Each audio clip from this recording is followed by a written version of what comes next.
Hello friends. अक्सर reservation को लेकर, जातिवाद को लेकर विवाद छिड़ जाता है सोशल मीडिया के जो भी कमेंट्स है उसमें, और कई तरह की बातें सामने आती है बेतुकी सी कि टाइटल लिखना बंद करो, तो मंदिर का मुद्दा ले आता है उठा के सब। ये सब बेतुकी चीज़ें हैं क्योंकि सॉलिड आंसर जो जातिवाद का समर्थन के रिजर्वेशन का समर्थन करते हैं उनके पास होता नहीं है। मैं आपको पहले बता दूं कि मैं रिजर्वेशन की कट्टर समर्थक हूं और मैं रिजर्वेशन की कट्टर विरोधी भी हूं। अब ये सोचने वाली बात है कि भाई ये दोनों चीज़ कैसे हो सकता है, तो बिल्कुल है। मैं आपको बता रही हूँ कि रिजर्वेशन जो भी है उसमें 3 तरह के जो लाभ हैं वो मिलते हैं।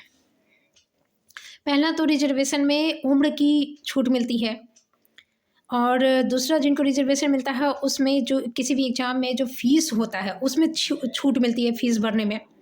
जनरल को यदि 500-700 से भरना है तो फीमेल को या फिर ST/SC कम्युनिटी को या फिर EWS किसी को भी वो कम पैसे लगते हैं उसमें। तो ये आर्थिक छूट हो गया, उम्र की छूट हो गया। और तीसरा जो छूट है वो हो जाता है सीट रिजर्वेशन जो हो जाता है, तो उसमें मार्क्स की छूट मिल जाती है। वही चीज़ यहाँ पे सबसे बड़ा लूप है, सबसे बड़ा जो माने गड़बड़ी है समानता के लिए जो ये रिजर्वेशन बनाया गया है। यही जो अंतिम वाला जो ये छूट है वही कभी भी समानता आने नहीं देगा। अब एक उदाहरण के द्वारा मैं आपको समझाती हूँ कि विकास के लिए क्या होता है ना कि किसी भी सेक्टर में, किसी भी विभाग में जब वैकेंसी आती है तो फॉर एग्जांपल हम मान लेते हैं कि 100 वैकेंसी आई, ठीक है। चाहे वो IAS का एग्ज़ाम हो, चाहे वो डॉक्टर के लिए हो जो एंट्रेंस एग्ज़ाम होता है, या फिर आपका जो इंजीनियरिंग का हो, या फिर क्लर्क का हो, ये बैंक में हो, पोस्ट ऑफिस में हो, आपका रेलवे का हो, किसी का भी 100 वैकेंसी किसी भी सेक्टर में किसी भी पोस्ट के लिए आई, चाहे अधिकारी का हो, चाहे क्लर्क का हो, चपरासी का, पियून का हो, किसी का भी। अब क्या होता है ना, सीट जो है माने इस तरह का चीज़ जो पिछड़े जो बैकवर्ड क्लासेस हैं, चाहे उसमें महिलाएं भी आती हैं, उनके उत्थान के लिए ये माने सोसाइटी के उन लोगों के वेलफेयर के लिए ये मान लिया जाता है कि 100 में से माने कितना भी परसेंटेज की बात है कि आपका 10% या 20%, मैं 10% रखती हूँ उदाहरण के लिए। 10% यानी कि 100 यदि वैकेंसी आ रही है कि उसमें इतने कर्मचारी, किसी विभाग में इतने 100 कर्मचारी की वैकेंसी आई है, उसके लिए पोस्ट आया है, उसके लिए यदि फॉर्म फिलअप हो रहा है, तो जब 100 कर्मचारी भरे जाएंगे तो उसमें से 10 जो है, देखिए रिजर्व में मैं सबको रखती हूँ, रिजर्व कैंडिडेट रहेंगे, चाहे वो महिला हो चाहे ST हो, मैं सिर्फ रिजर्व की बात कर रही हूँ। 90% जो है अनरिजर्व जो है, यानी 100 में 90 सीट जो है अनरिजर्व के रहेंगे, और 10 वाला जो है माने जितना भी फाइटिंग होगा आपका 90 पे होगा जनरल कैंडिडेट जितने भी भर रहे हैं, लेकिन ये 10 वाला जो है वो सिर्फ वैकेंट रहेगा। यदि उस फॉर्म में कोई भी ST/SC कम्युनिटी जो भी रिजर्व कैंडिडेट जो है, यदि उन्होंने फॉर्म भरा ही नहीं तो इस सेक्टर में 10 जो सीट है वो खाली रह जाएगी, ठीक है। और 90 सीट पर ही जनरल जो अनरिजर्व हैं वो भरे जाएंगे, ये 10 सीट खाली रह जाएगी। अब चीज़ें हैं कि डेफिनेटली एग्ज़ाम देने तक, फॉर्म भरने तक, ये जो बैकवर्ड जो क्लासेस हैं, चाहे वो आर्थिक दृष्टि से हो, जातिगत हो, चाहे लिंगगत हो, ये जिन्हें रिजर्वेशन की ज़रूरत है उन लोगों में फॉर्म जो है बहुत कम होता है, बहुत कम भरते हैं वो लोग। उस जगह पे एग्ज़ाम देना, नौकरी पाना, इसके लिए उन्हें बहुत संघर्ष करना पड़ता है समाज में, तो काफ़ी पीछे हैं। वहाँ से आने में उन्हें माने इस जगह पे आने में, फॉर्म भरने, एग्ज़ाम देने, उस माने इक्वावेलेंट जिसमें मान लीजिए कि ऑफिसर का है, ये IAS का है, या फिर इसी तरह का कोई अदर ऑफिसर का पोस्ट है, तो वहाँ पे जितने जनरल कैंडिडेट और ज़्यादातर मेल जो है, तो मेल को कितनी सुविधाएं मिलती है, बचपन से ही मलाई दिया जाता है, बचपन से ही अच्छे स्कूल में पढ़ाया जाता है, एकदम ताज़ा तरोताज़ा खाना, एकदम स्पेशल, क्योंकि उसमें माँ बाप जो होते हैं उनमें अपनी जो सिर्फ जनरल की ही बात नहीं कर रही हूँ, कहीं भी किसी भी कम्युनिटी के, किसी भी कास्ट के हों, लेकिन लड़कों को अपेक्षाकृत माने यदि गरीब भी हैं तो जितनी उनकी क्षमता हो माँ बाप की, लड़कों को ज़्यादा देते हैं लड़कियों की अपेक्षा। ये चीज़ बड़े माने आसानी से समाज में बड़ी आसानी से दिखता है, और यही कारण है कि महिलाओं को भी बैकवर्ड क्लासेस में रखा गया है, और ये दिखता भी है कि बैकवर्ड क्लास में ही है। कितना ज़्यादा है वो अपने ऊपर सेल्फ डिपेंडेंट, आर्थिक नौकरी को छोड़ दो, कितने ज़्यादा उनकी बातों का कितना वजन है, कितना वो खुद पे डिपेंडेंट है किसी भी फैसले को लेने के लिए अपनी ज़िंदगी से रिलेटेड। तो उन्हें बैकवर्ड क्लास में रखा गया है। तो लड़कों को बहुत तरह की सुविधाएं मिलती है किसी भी कास्ट के, और जनरल वाले हैं तब तो सोच लो, क्योंकि उन्हें हर तरह की सहूलियत है, पैसे की, समाज में रुतबे की, कोई भी चीज़। तो वहाँ के जो लड़के हैं, भले ही उनकी संख्या जो कही जाती है कि ब्राह्मणों की संख्या इतनी है उतनी है, तो यहाँ ब्राह्मण की ही बात नहीं कर रही, मैं सवर्ण की बात कर रही हूँ, यहाँ जनरल की बात कर रही हूँ। तो उसमें जो ये लड़कों की जो संख्या होती है वो एकदम थर्ले से फॉर्म भरते हैं। पढ़ने की भी उन्हें काफ़ी पैसे की दिक्कत है, हर तरह की सुविधा दी जाती है, घर से भी काफ़ी सपोर्ट मिलता है। तो वो लोग इस जगह पे आराम से बहुत बहुतायत संख्या में फॉर्म भरते हैं, और किसी भी एग्ज़ाम में वो काफ़ी माने मेहनत से इस चीज़ को कम्पीट करते हैं। और होता क्या है कि 90% जो है, मान लीजिए कि 90 जो सीट है इनका, तो आराम से ये जनरल में भर जाता है। ठीक है, उसके बाद भी कितने कैंडिडेट हैं, मान लीजिए कि 100 वैकेंसी निकली थी, 90 सीट है आपका, मान लीजिए कि इस पर 1 लाख कैंडिडेट में भर दिया, लेकिन 1 लाख में 90 ही कैंडिडेट को नौकरी मिली। कंपटीशन काफ़ी टफ रहा। 10 का मैं बाद में बात करूँगी, जो रिजर्व वाली जो सीट की बात करें, तो ये काफ़ी कंपटीशन काफ़ी टफ रहा। 1 लाख लोगों ने भरा है, मान लीजिए कि उसमें से 20,000 भी यदि एग्ज़ाम दे रहे हैं तो भी कंपटीशन काफ़ी टफ रहा। सिर्फ 90 लोगों को नौकरी मिल रही है, और 90 लोगों में जो मैंने एकदम टॉप 90 जो थे उनको नौकरी मिली। मान लीजिए कि कट ऑफ जाके 80 तक रुक जा रहा है, ठीक है, या फिर 90 तक रुक जा रहा है। मान लीजिए कि 100 वाले को नौकरी मिली, 99 वाले को नौकरी मिली, 98 वाले को नौकरी मिली, 97 वाले को नौकरी मिली, ऐसे करके 90 नंबर तक कट ऑफ चला गया। नहीं सॉरी, 90 लोगों को मिली ना, तो अच्छा मैं ये करती हूँ, ज़्यादा करती हूँ, क्योंकि फिर ये 10% पे चला आएगा, तो ये थोड़ा सुनने में अच्छा नहीं लगेगा। तो मान लीजिए कि कट ऑफ जो है 90 जो टॉप की माने एकदम, मान लीजिए कि 200 नंबर का एग्ज़ाम हुआ, और एकदम माने 200 नंबर लाया कोई, और उसके बाद माने जो है 199.5 ऐसे कुछ माने मार्क्स लेकर एकदम कम कम अंतर से 90 इंसान चुन लिए गए। अब कट ऑफ आपका मान लीजिए कि यहाँ पे 80 नंबर तक रह गया, उसके इसी में ये बढ़ गया। अब जो 79 वाला जो लेकर यहाँ बैठा हुआ है उसको तो 90 वैकेंसी में नहीं मिला सीट, ठीक है, नहीं मिला, चलिए उसको नहीं मिलेगा, क्योंकि ये जो रिजर्व वाला जो था, ये 10 जो सीट मैंने कहा, उसमें उसको चांस नहीं मिलेगा। वो उसके कैंडिडेट यदि फॉर्म नहीं भर रहे हैं रिजर्व वाले में, रिजर्व में मैं सबको मिला दे रही हूँ, कोई भी हो, उसमें यदि किसी ने फॉर्म भी नहीं भरा तो ये 10 वैकेंट रह जाएगा, ठीक है। यही मैंने सोसाइटी के वेलफेयर के लिए इसी तरह का फंडा अपनाया गया है, यही है, इसी पे मुझे ऐतराज़ है। अब देख लो कि 79 वाले का नहीं हो रहा है। अब हम लोग रिजर्व वाले पे चलते हैं, जहाँ 10 सीट रखी गई है रिजर्व वाले कैंडिडेट के लिए। ये लोग को ज़्यादा फॉर्म भरने तक उस जगह तक ही नहीं पहुँच पाते हैं। तो भले ही इनकी संख्या, जैसे कि कहा जाता है कि पिछड़ी जातियों की संख्या बहुत ज़्यादा है, ठीक है, उनके, लेकिन सवर्णों की संख्या बहुत कम है, फिर भी वो ऊँचे ऊँचे पोस्ट में बैठे हुए हैं ऐसे। तो इनकी संख्या ज़्यादा होने के बाद भी फॉर्म भरना और एग्ज़ाम देना, पढ़ाई लिखाई करना, इसमें ये लोग काफ़ी पिछड़े हुए हैं, बहुत पीछे हैं। तो यहाँ पे कंपटीशन इनका बहुत कम होता है, 10 जो सीट है इस पर कंपटीशन बहुत कम होता है। मान लीजिए कि इसमें से भी उनका जो है कि कंपटीशन हो गया कि 10 सीट के यहाँ पे 1000 आदमी ने कंपटीशन हुआ, 1000 ST SC महिला जो भी है सब ने रिजर्व वाले फॉर्म भरे, और 10 में से चूँकि इनका जो माने पढ़ाई लिखाई का बहुत ही समस्या होती है, तो ये बहुत ज़्यादा माने उतना सहूलियत से नहीं कि किताबें खरीदना है, पढ़ने की फिनेंशियल उतना सपोर्ट ये सब नहीं मिल पाता है, तो इसी कारण ये सीट रिजर्व कहा गया है। अब डेफिनेटली ये 80-90% लाने के लेवल में नहीं रहते, ये माना गया है। तभी तो सीट रिजर्व किया गया ना। अब मान लो कि इनका जो टॉप है, टॉप से लेके मान लो कि टॉप वाला आदमी यहाँ पे टॉप वाला कैंडिडेट 50% लेकर आया, फिर भी इसका नौकरी हो गया, 10 में से 1 चला गया, 9 सीट बाकी है। फिर आपका दूसरा आदमी जो 49 लाया उसका भी हो गया। अब ऐसे कर करके जो 40 नंबर वाला था वहाँ तक का 50 से लेके 40 नंबर तक का इसका नौकरी हो गया, ठीक है, क्योंकि ये रिजर्व जो सीट है उनके लिए रखा गया था। अब ये 40 नंबर तक इनका 50 से 40 का, क्योंकि इनका हाईएस्ट ही 50 गया और एंड होते होते 10 सीट के लिए 40 तक आके सिमट गया, हो गई नौकरी। अब जो इसमें 39 वाला मार्क्स का है उसको नहीं हुई नौकरी, ठीक है, और यहाँ पर जो 79 मार्क्स वाला है अनरिजर्व में उसको नौकरी नहीं हुई। तो अब जब उस नौकरी ज्वाइनिंग की बात आएगी उस विभाग में, जब मान लो कि मैनेजर के पोस्ट पे हो, ऑफिसर के पोस्ट पर हो, तो 90 ऑफिसर या मैनेजर रहेंगे और वैसे ही सैलरी, वैसे ही रुतबा, वैसे ही केबिन, वैसा ही सीट, वैसा ही पेंशन, वैसे ही सब कुछ फैसिलिटीज़, ये 10% जो रिजर्व कैंडिडेट है उनको भी मिलेगी।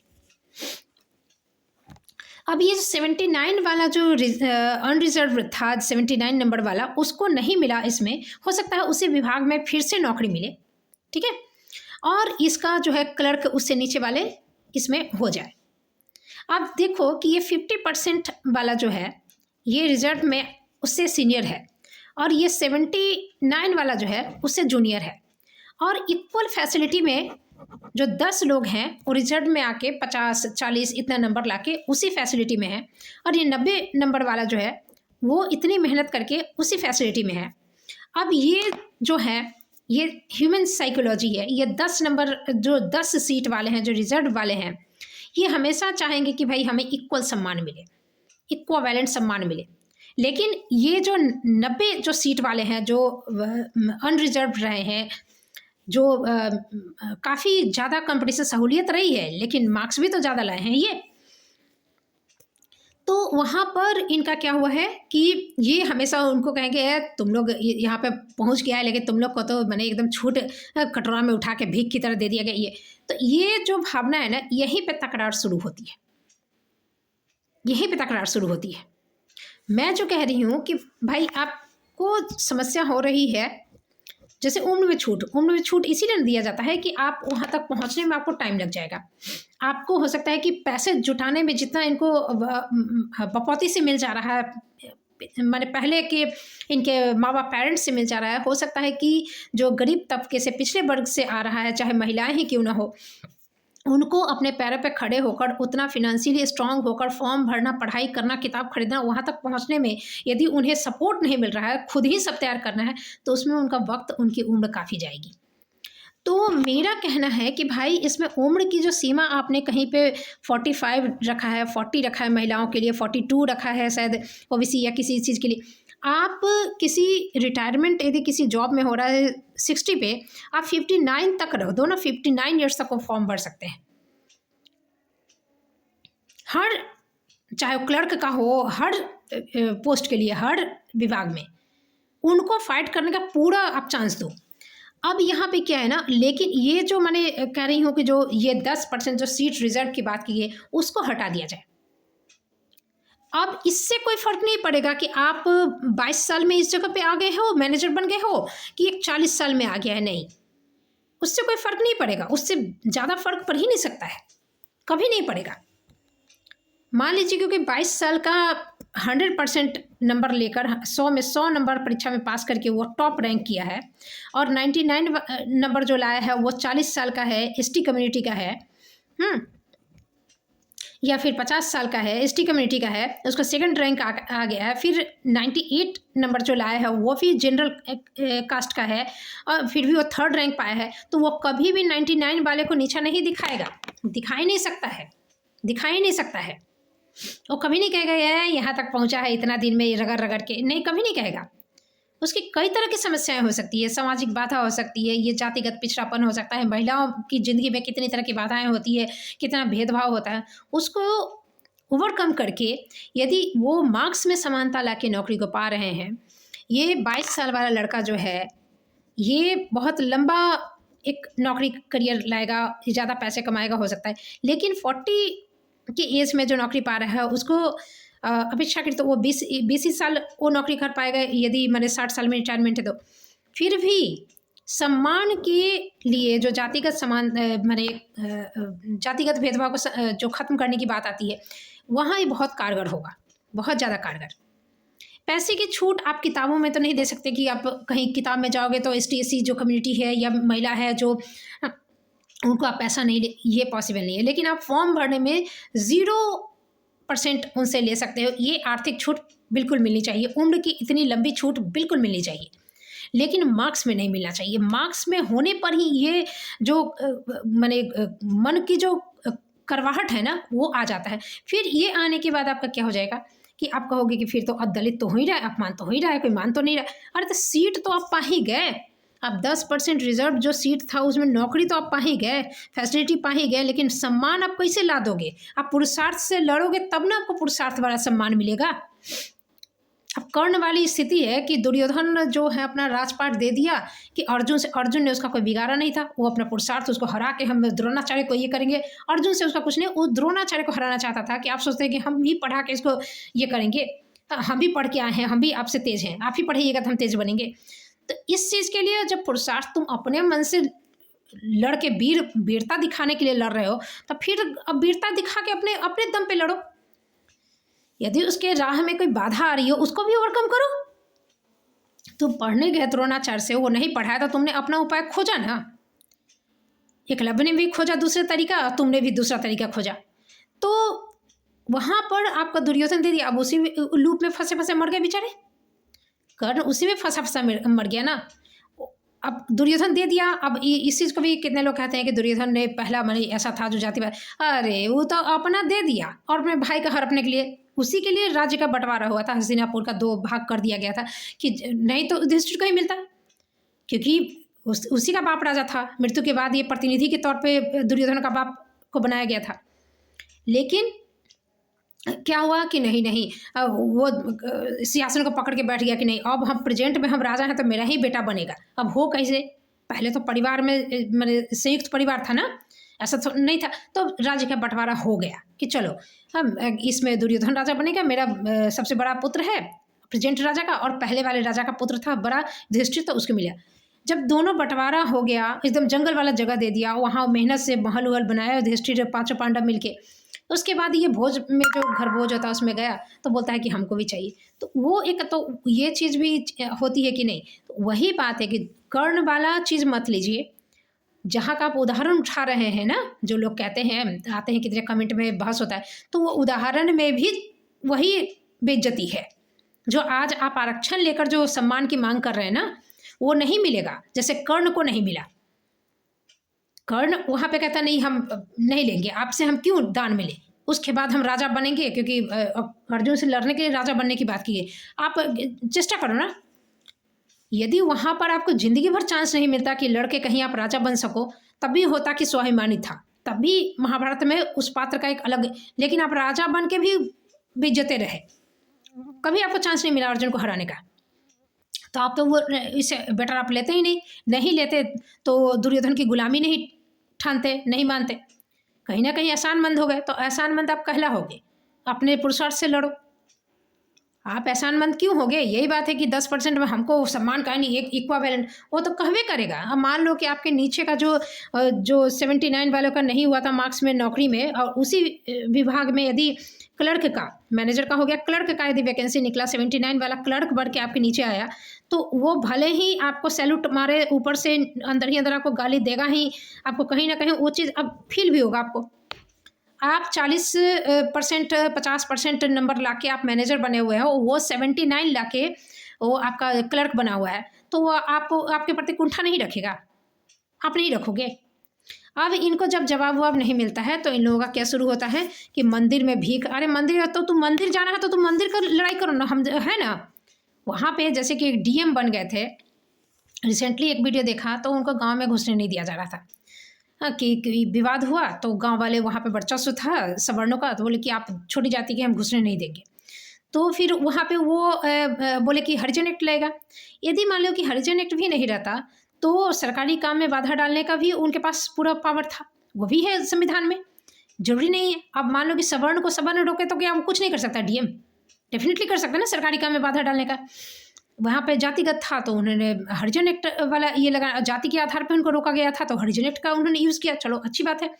उसके बाद आप सोचो कि जब आपका मैंने कह रहे हो कि मंदिर में घुसने का, तो आप वहाँ पे जातिगत आपका अपमान हो रहा है तो वहाँ पे हरिजन एक्ट लगाओ ना आप भी। वो डीएम तो आपके बन गए, फिर भी उनको रोका जा रहा है, तो अब क्या आरक्षण से आप, कौन सा आरक्षण से आप समानता लाओगे भाई?